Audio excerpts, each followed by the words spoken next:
When I tell you hour number 2 is in full effect, it is in full effect. It's Donnie Rightside. It's Joe Raineri. Now we welcome in the energy man himself. It's Cam Stewart, because we need help with the Ryder Cup, with the CFL, maybe the WNBA, Major League Baseball, pro football. This is your guy. Cam, welcome into the show. Thank you for joining us this morning.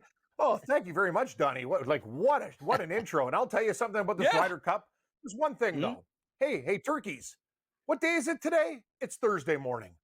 Joe, I'm watching Golf Channel right now. It's pissing rain. Like, what are these guys? There's any type of crazy rain delay. You know how many matches these guys have to put in? Like, I don't understand why you can't go Wednesday, Thursday, Friday. And then you have college football on Saturday and NFL on Sunday. Because I'll tell you one thing. I know you, Donnie, and I know Joe, and people who bet golf, we also bet football. So I just don't, and these guys in the Ryder Cup haven't been playing since Scheffler won a few weeks ago. So there's no, like, you could start this thing any other time. I'm just like, you got to squeeze this in Friday, Saturday, and Sunday and compete against the National Football League in college. Anyway, I'm not the commissioner of the PGA Tour. I will tell you this. Yeah, Donnie, you're right. They changed a little bit of rules in the CFL, but they didn't go to 4-down football, because I know a lot of people would have said, and cut, Mike, we're done. But you know what it is? Hey, the field is now 100. They have to do these things too, because remember, guys, you guys know, like, small schools in the MAC and stuff where they have that track. Like, some of them aren't even 20 yards or whatever. So the CFL rules are fine, but Gabe came up with some great ideas yesterday. We'll talk about it. But here's the deal with the Ryder Cup. If I'm Team USA, this is not the track that I want. I don't know how you feel about it, Joe, but I'm going to tell you something. Like, I'm looking at Team Europe and go, okay, Rory McIlroy bombs the ball, John Rahm bombs the ball. You got Bryson DeChambeau, but you get to choose the course. And I'm going to tell you something about Bethpage Black. It's one of the top 10 courses of difficulty in the world, not just the United States. So I'm looking at Team USA going, okay, I know there's some good players there, but guys, I get Europe at plus 180, and I'm looking at this stuff going, I don't know how you feel, Joe. I don't know how you feel, Donnie, but I'm looking at Europe for value and saying they have a great chance to win. Like, they have a lot of guys right now that are very, very good. And I'll tell you, Joe, you know what? Rory bombs it. You can put him with Fleetwood, who one year was perfect with Molinari. I'm just saying, I look at the value of Europe, Joe, and go, you know what? You want to give me Europe at almost 2-1? Sign me up. And I hope you guys don't cut my mic as a Canadian.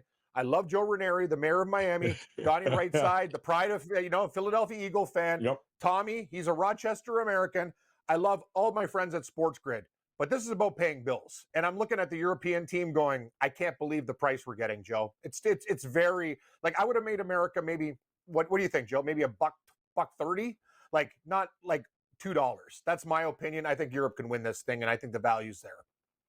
Yeah, I think, obviously the big names, having the world's number one in Scotty Scheffler is going to have a lot of people running to the window to back Team USA. But give me the keys. I asked Keith Stewart yesterday, give me a name here of a guy that is going to be key. If the U.S. wins, this is a guy that's got to show up and show out. And he said, obviously, behind Scotty, it was Bryson that needs to elevate that crowd. He's guys got to show up for Team USA. Who's the guy for the Europeans that's got to show up and show out here, Cam?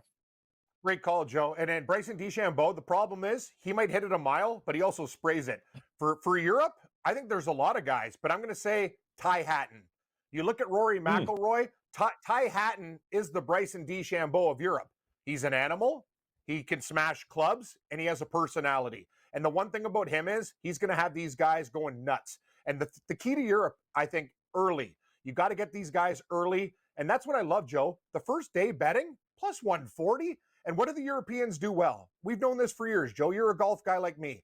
Foursomes, alternate shot. What do the Americans do well? Singles. That's what they always come back on Sunday with, singles. But I'm looking at these guys going, even with the singles, the depth of the European team is very, very strong.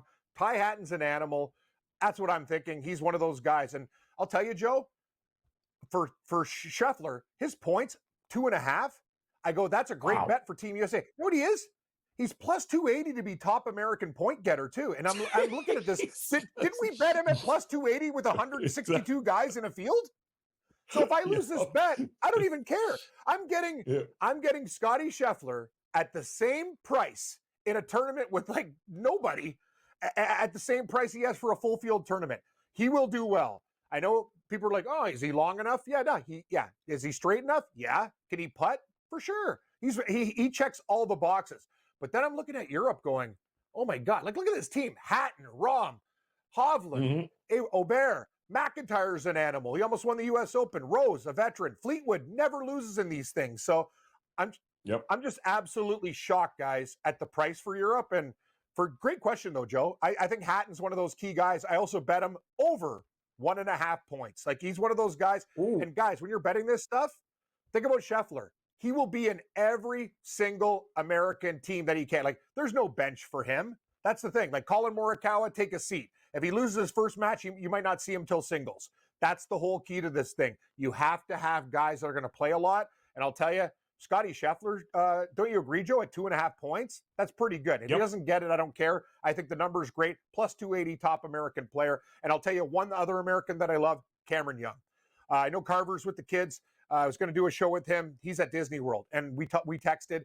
Here's the deal. Cameron Young, New York guy, from the area. What does he do well? Bomb it. At Bethpage Black, you got to murder the ball. Like, you got to be there. And I think he's one rookie that is sneaky, and he finally got his win. He almost won the Canadian Open, 5 tournaments, Joe. He's just top 10 machine. I think he's a guy that's very, very dangerous. So that's a guy, top rookie. I'd look at Cameron Young.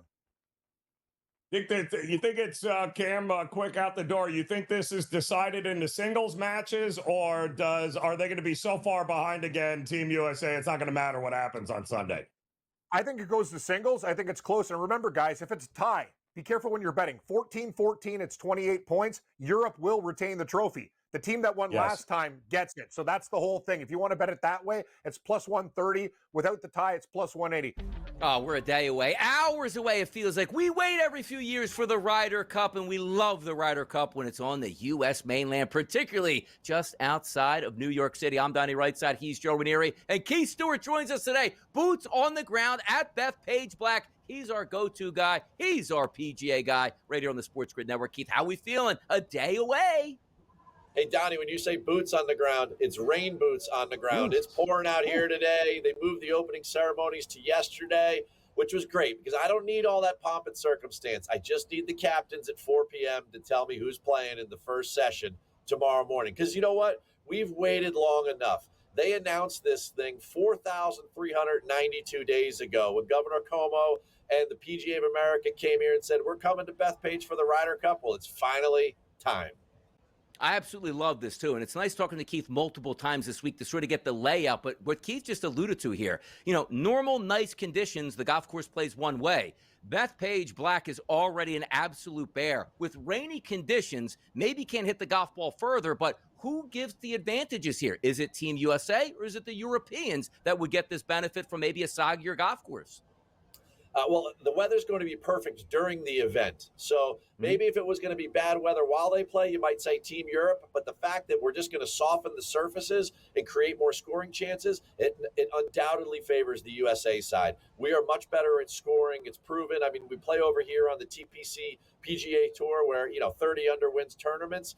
Our guys are conditioned to go low. We've already established that they've moved a bunch of tee boxes up to make the golf course shorter. They've lowered the rough. They've widened the fairways. They want this thing to be a shootout because it favors the Americans, and that's part of that home course advantage, Donnie. So weather won't be an issue, and I'm glad you mentioned that, Keith, because I was going to say, what's the advantage for the Americans using and setting up the course to there? What do they think their edge is here, and how did they set the course up to help them? Joe, there's a couple things, but probably the most obvious one is about 6 weeks ago, I played the golf course, and I was comparing it to the 2019 PGA Championship, which was the last time these guys played in an event here on the Black Course. And the scorecard is 107 yards shorter. That doesn't sound like a lot, but over the course of 18 holes, it's substantial. They've shortened some par threes. They've shortened a couple of the longer par fours. And the reason being is that the U.S. side is much better at hitting wedges. We are much better at scoring shots. We're much better at scoring irons and mid-irons. We do not want to get into a long iron fest like we had over in Rome. You're going against guys like Rahm, Hovland, Rory, Hatton. Those guys are some of the best long iron players in the world. We have the best wedge players, Ben Griffin, Russell Henley, Scotty Scheffler, Sam Burns.